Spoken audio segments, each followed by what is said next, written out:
ഇനി motion in A plain എന്നാണ് നമ്മളുടെ ചാപ്റ്റർ. അപ്പോൾ obviously there should be A motion. What is A motion, അല്ലെങ്കിൽ ഒരു പെർട്ടിക്കുലർ ഒബ്ജക്റ്റിൻ്റെ മോഷൻ എന്ന് പറഞ്ഞ സമയത്ത് നമ്മൾ ഫസ്റ്റ് ചാപ്റ്ററിൽ, അതായത് motion in A straight line discuss ചെയ്ത സമയത്ത് നമ്മൾ പറഞ്ഞൊരു കോൺസെപ്റ്റ് ഉണ്ട്, that motion is nothing but അതൊരു റിലേറ്റീവ് ആയിട്ടുള്ള പ്രോസസ്സാണ്.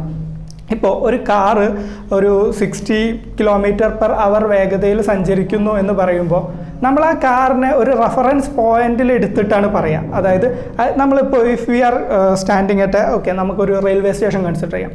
ഞാൻ റെയിൽവേ സ്റ്റേഷൻ്റെ പ്ലാറ്റ്ഫോമിൽ നിൽക്കുകയാണ്.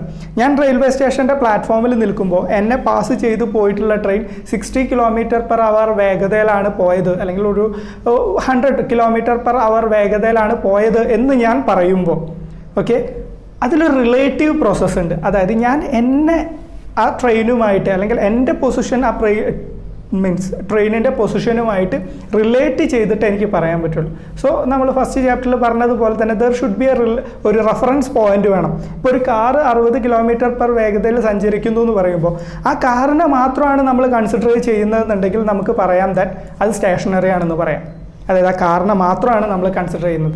അതേ സമയത്ത് ആ കാറിനെ സ്റ്റേഷനറി ആയിട്ട് നിൽക്കുന്ന മറ്റൊരു ഒബ്ജക്റ്റ്, അതായത് ആ കാറിനെ നോക്കി നിൽക്കുന്ന, റോഡ് സൈഡിൽ നോക്കി നിൽക്കുന്ന ഒരു കുട്ടീനെ നമ്മൾ റെഫറൻസ് പോയിന്റ് ആയിട്ട് എടുക്കുമ്പോൾ എന്ത് സംഭവിക്കും? കാർ മൂവിങ് ആണ്. സോ അങ്ങനെ ഒരു റിലേറ്റീവ് ആയിട്ട് മാത്രമേ നമുക്ക് എപ്പോഴും മോഷനെ ഡിഫൈൻ ചെയ്യാൻ പറ്റുള്ളൂ. സോ നമ്മൾക്ക് കിട്ടി പ്ലെയിനും നമ്മൾക്ക് മനസ്സിലായി, മോഷനും നമുക്ക് മനസ്സിലായി.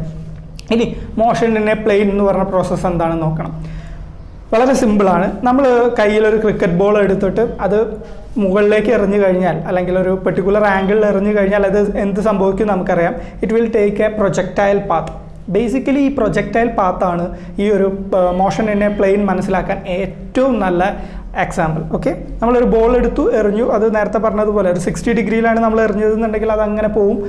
നമ്മൾ എറിഞ്ഞ എനർജീൻ്റെ ഏറ്റവും പീക്ക് പോയിന്റിലെത്തും, പിന്നെ അത് തിരിച്ച് താഴത്തേക്ക് ഗ്രൗണ്ടിലേക്ക് തന്നെ വീഴും ഡ്യൂ ടു ഗ്രാവിറ്റീൻ്റെ ഇൻഫ്ലുവൻസ് ഉള്ളതുകൊണ്ട് അത് ഗ്രൗണ്ടിലേക്ക് തന്നെ വന്ന് പതിക്കും. അത് നമ്മൾക്കറിയാം. ദർ വിൽ ബി ഒരു മലയാളം ലെറ്റർ റാ ഒക്കെ ഇട്ട പോലെ ആ ബോൾ വന്ന് തിരിച്ച് നിലത്ത് തന്നെ പതിക്കും നമുക്കറിയാം. ഇതാണ് ബേസിക്കലി ഒരു പ്രൊജക്ടൈൽ മോഷൻ എന്ന് പറയുന്നത്. ഈ പ്രൊജക്ടൈൽ മോഷനാണ് നമുക്ക് മോഷൻ ഇൻ എ പ്ലെയിൻ കാണിക്കാൻ ഏറ്റവും എഫക്റ്റീവ് ആയിട്ടുള്ള മെത്തേഡ്.